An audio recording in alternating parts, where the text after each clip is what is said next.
Hoş gördük, değerli izleyiciler. Ülkede ve dünyada baş verən ən son xəbərlərdən anındaca xəbərdar olmaq üçün Günlük Xəbərlər YouTube kanalımıza abunə olun və bildirişləri açmağı unutmayın. Azərbaycanda dekabrın 21-nə olan hava proqnozu açıqlanıb. Bu barədə Milli Hidrometeorologiya Xidməti məlumat yayıb. Bildirilib ki, Bakıda və Abşeron yarımadasında hava şəraitinin dəyişkən buludlu olacağı, arabir tutulacağı, əsasən yağmursuz keçəcəyi gözlənilir. Lakin gecə və axşam bəzi yerlərdə yağış yağacağı ehtimalı var. Şimal-qərb küləyi gündüz cənub-şərq küləyi ilə əvəz olunacaq.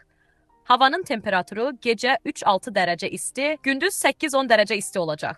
Atmosfer təzyiqi 770 mm civə sütunundan 767 mm civə sütununa enəcək. Nisbi rütubət 70-80% təşkil edəcək. Azərbaycan rayonlarında havanın əsasən yağmursuz keçəcəyi gözlənilir. Bəzi yerlərdə arabir duman olacaq.